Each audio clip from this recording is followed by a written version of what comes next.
की बात हो रही है कि ईरान, इजराइल और अमेरिका जो जंग है वो बंद हो रही है, और उसमें जो किरदार है वो पाकिस्तान का डिस्कस हो रहा है कि अमेरिका के वाइस प्रेसिडेंट पाकिस्तान आ रहे हैं, Jared Kushner, Steve Witkoff Pakistan आ रहे हैं। कैसे देखते हैं इस डेवलपमेंट को?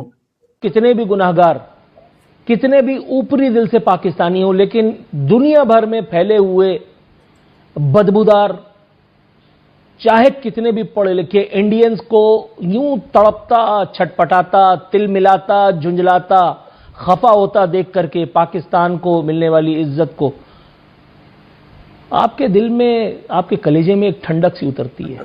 बिल्कुल अच्छा लगता है। ऑपरेशन बुनियानुल मरसूस वो पहला लम्हा था कि जब हमें अपने होने का एहसास हुआ, जब हमें अल्लाह रब्बुल इज़्ज़त ने बाकायदा ये एहसास दिलवा ही दिया पूरी दुनिया से, अक़वाम आलम में, कि अल्हम्दुलिल्लाह पाकिस्तान और पाकिस्तानी भी कोई चीज़ हैं।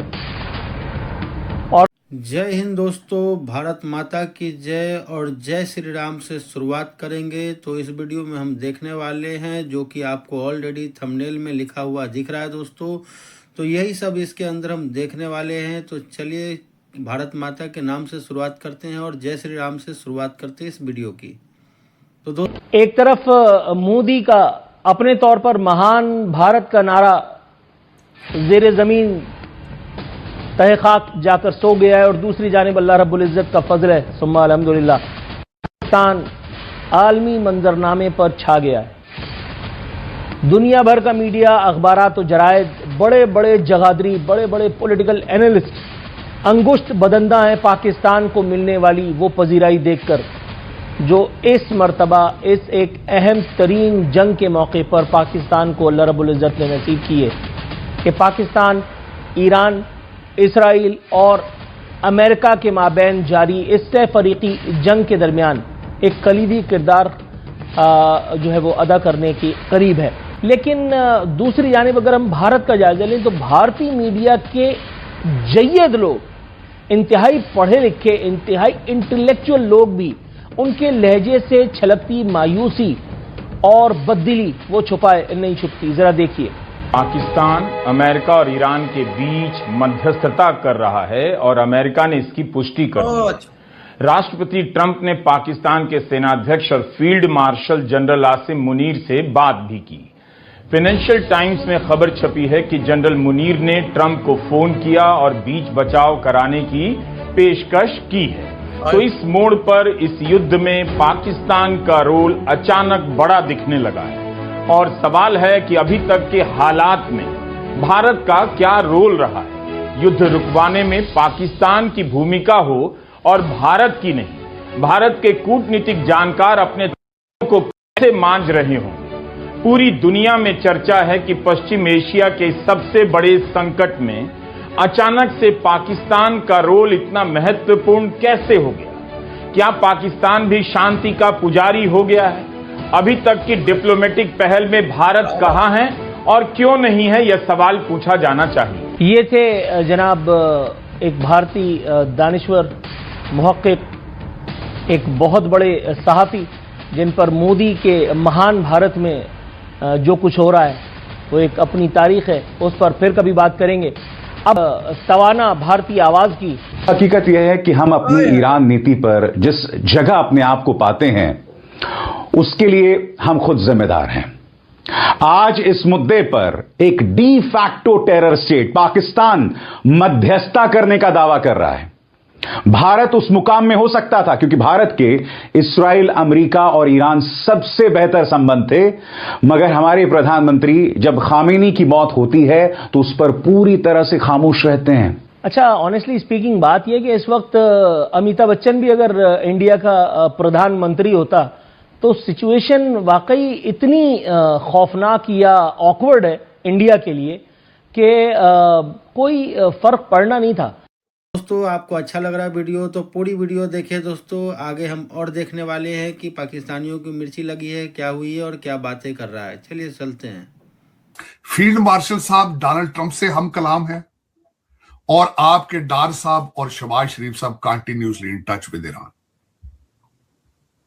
मैं इसमें बिल्कुल किसी की साइड अगर ना ली जाए, 900 किलोमीटर का आपका बॉर्डर है ईरान के साथ, और तीसरी बात यह है कि आप बिल्कुल, और मैं, आपका तेल भी आता रहा है, आपके जो हमारे एक तो मुर्शिद पाक लूजर हैं, जो दूसरे लूजर्स हैं, उनके हालात ये हैं, हालांकि ईरान उनको सपोर्ट करता रहा भारत को। ईरान वो कंट्री है जिन्होंने हमेशा कश्मीर के खिलाफ वोट डाला है भारत के हक में। भारत के अंदर से आवाजें उठ रही हैं कि तुमने एक अपने करीबी दोस्त को बैक स्टैप किया, लेकिन कौन परवाह करता है?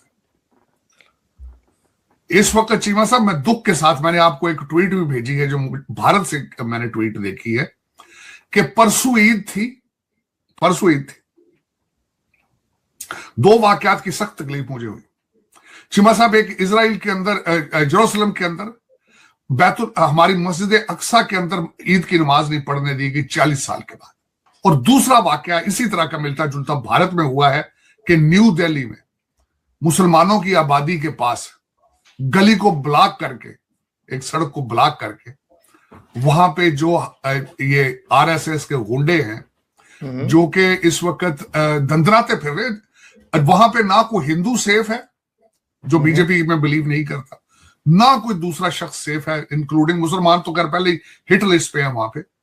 चीमा साहब, मुसलमान आबादी में सड़क को ब्लॉक करके एक तरफ ये अखंड भारत है, वो ग्रेटर इजराइल है, वो दुनिया पे जुल्म कर रहा है, तो ये भी दुनिया पे जुल्म कर रहा है। पानी रोक के बैठा है आपका, ट्रेड आपका रोक के बैठा है। 30 करोड़ मुसलमानों के ऊपर डेली बेस पे जुल्म हो रहे हैं मुश्तरक। वो वहां पे लेबनान में और गाजा में मार रहे हैं, ये मुसलमानों को इंडिया के अंदर मार रहे हैं। तो बिलती जुल्म जाके देखें 8वें महल्ले। हाँ, तकलीफ एक बात की मुझे, मैं कोई नहीं, ठीक है, आपने पाकिस्तान और इस्लाम दुश्मनी में अंत पर जाना, आखिर पर जाना, आपने जा चुके हैं, आप जा रहे हैं। और मुला मुत्तकी क्यों कारवाड़ लिया जी, जिन्होंने सोमनाथ मंदिर पनिया सी तुहाडा।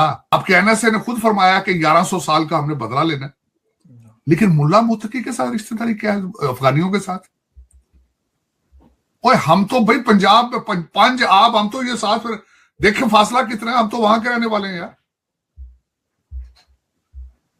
जो सारा जुल्म सितम आपके ऊपर लाइनें लगा के चढ़े रहे हैं, वो तो मुल्ला मुत्तकी के रिश्तेदार थे, सारे के सारे अफगानी थे। वो लाइनें लगा के आते थे, यहाँ लड़ते, फिर आपस में लड़ते थे। आपको तो वो, आप तो लड़ते नहीं थे ना उनके साथ, आप तो खड़े हो जाते थे, आप तो बेंड डाउन हो जाते थे। मसला ये है कि वो लाइनें लगा के आते थे, फिर वो आपस में लड़ते थे आपके ऊपर हुकूमत करने के लिए। मैं, मेरे समझ से बाहर है कि क्या लोगों को कितना बेवकूफ बनाना है यार तुमने। मुझे तो लगता है आप खुद बेवकूफ, क्या इंसैनिटी की हद होती है चीमा साहब। एक साइड पे चलो यार, चलना है तुम्हें। सारे मुसलमान तुम्हारे लिए बुरे हैं, सारे बुरे हैं। अब मुझे ये बताओ कि जो भारत के मुसलमान है उनका कोई अलग इस्लाम है मुल्ला मुत्तकी से? अलग है, मुल्ला मुत्तकी और किस्म का मुसलमान है। और वो कश्मीर में भी यही आए थे लड़ने पठान, आपको पता ही, कबाली सारे आए थे 1947 में। अब तुम कहते हो ये पाकिस्तान नेट सिक्योरिटी प्रोवाइडर बन गया। ये पटवारी, ये फौजी टाउट्स जो हैं, उनको आज थोड़ा सा उनकी हवा निकली है, क्योंकि अनफॉर्चुनेटली मैं चाह रहा था कि पाकिस्तान इसमें बहैसियत एक पाकिस्तानी, बहैसियत एक इंसान, बहैसियत एक मुसलमान, मैं चाह रहा था कि जंग बंदी हो, और इसमें अगर पाकिस्तान का हिस्सा है तो ग्रेट, मिल जाए पाकिस्तान को हिस्सा, और अगर पाकिस्तान इसमें एक रोल अदा कर सकता है तो इवन बेटर, कोई बात नहीं। जैसा भी है पाकिस्तान हमारा है, Pakistan, and we are very proud to be Pakistanis. मगर हम डंडोरा नहीं पीट रहे थे, हम इसे सिनिकली, थोड़ा सा स्केप्टिकली देख रहे थे, क्योंकि एक कॉम्प्लिकेटेड मरहला था। और वही हुआ जो हम कह रहे थे कि प्री मैच्योर हो गया था पाकिस्तान की तरफ से, एक आप कह सकते हैं ज्यादा हो गया था कि पाकिस्तान ने तकरीबन ये जंग बंदी कर दी है। ऐसा कुछ नहीं है। अब ईरान के फॉरेन मिनिस्टर अब्बास अरागची कहते हैं कि there were no talks being held with the US, adding that the exchange of messages through mediators does not mean negotiations with the US. Reuters को उन्होंने यह कहा है। ईरान के वजीर खारजा ने अब खुल के बोल दिया है कि सिर्फ पैगाम इधर से उधर और उधर से उधर जाने का मतलब ये नहीं कि हमारी आपस में बातचीत हो रही है। कोई बातचीत अभी नहीं हो रही, यानी अभी तक ईरान और अमेरिका के दरमियान कोई मुज़ाकरात नहीं हुए। लेकिन पाकिस्तान में डंडोरा पीट दिया गया कि जी हाँ, ये तो मुज़ाकरात करवा रहे हैं, मुलाकातें भी करवा दी गई हैं, ये भी हो गया है, वो भी हो गया है। जबकि अभी पहली मुलाकात करवाने की कोशिशें हो रही हैं, उल्टे लटक रहे हैं कि जुमेरात या जुम्मे तक हो जाए, नहीं तो ट्रंप जुम्मे को ईरान पे तारीख का सबसे बड़ा हमला करने का इरादा रखता है, जुम्मे की रात को जब मार्केट्स बंद हो जाएंगी। पाकिस्तान की वजारत खारजा ने एक बयान जारी किया और कहा कि इस वक्त जो मुज़ाकरात हो रहे हैं ईरान के साथ या नहीं हो रहे, इसके ऊपर बहुत सारी क्यासराइयाँ की जा रही हैं, इसके ऊपर बहुत सारे तज्जिए हो रहे हैं। उन्होंने कहा कि ये जो मुज़ाकरात होते हैं इसके अंदर सालसी होती है, ये बहुत ही मैच्योर काम होता है, इसके अंदर संजीदगी रखनी होती है, इसके अंदर कॉन्फिडेंशियलिटी रखनी होती है। इसलिए जो ऐसी इत्तलात हैं जो हुकूमत पाकिस्तान की तरफ से ऐलान ना की जाएं, मुसद्दका इत्तलात ना हों, फ़ॉरेन ऑफिस से ऐलान शुदा ना हो, उनके ऊपर कान ना धरें और उनके ऊपर तज्जिए ना करें। मतलब कि चीज़ थोड़ी को ज़्यादा मत समझें और बहुत ही मोहतात रहें इस पर बातचीत करने को। ये वजारत खारजा ने कहा। लेकिन बड़ी हैरानकुन बात है, पहले तो जो ट्वीट शहबाज शरीफ का था उसको लेकर जितने भी टाउट थे वो खुद से मार्केट में छोड़े गए। अब हमारे पास इत्तलात हैं कि ISPR और ISI के ऑफिस ने खुद से मीडिया को कहा कि इस ट्वीट को और आसिम मुनीर साहब की जो सफारती कामयाबियां हैं, और ये भी बताएं कि पाकिस्तान में कौन कौन पहुंचा और पाकिस्तान ने झंडे गाड़ दिए हैं सफारती कामयाबियों के, और तूती बोल रही है जो आसिम मुनीर साहब हैं उनकी पूरी दुनिया के अंदर उनकी सफारती इफेक्टिवनेस की। पहले खुद एक माहौल बनाया टाउट छोड़ के, मीडिया छोड़ के, अब शायद वो माहौल जो है वो जो ब्रैगिंग थी उसके अंदर ज्यादा हवा भर गई जब इन्होंने देखा कि मामला ज्यादा हो गया। और साथ ही दूसरी तरफ से ईरान ने आबनाए हरमज में पाकिस्तान के एक जहाज को भी गुजरने से रोक दिया।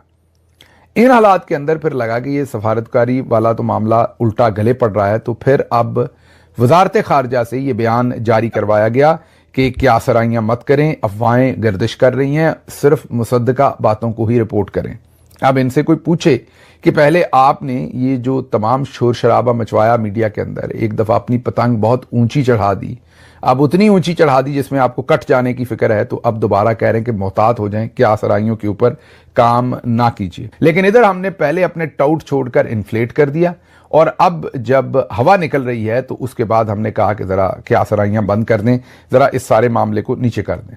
तो आशा करता हूं दोस्तों ये वीडियो में काफ़ी मज़ा आया होगा, और यही मज़ा आप लेना चाहते हैं हमारे साथ और पाकिस्तानियों की और कुछ इंडियन जो की है और मोदी विरोधी है उसकी अगर हम जलन देखना चाह रहे हैं तो कृपया करके चैनल को सब्सक्राइब कीजिए, वीडियो को लाइक कीजिए और दोस्तों के साथ शेयर अवश्य कीजिए दोस्तों, ताकि इसी तरह के गर्मा गर्म और हंसी यानी कि फ़नी वीडियो आपको मिलता रहे। थैंक यू दोस्तों, धन्यवाद, बाय बाय।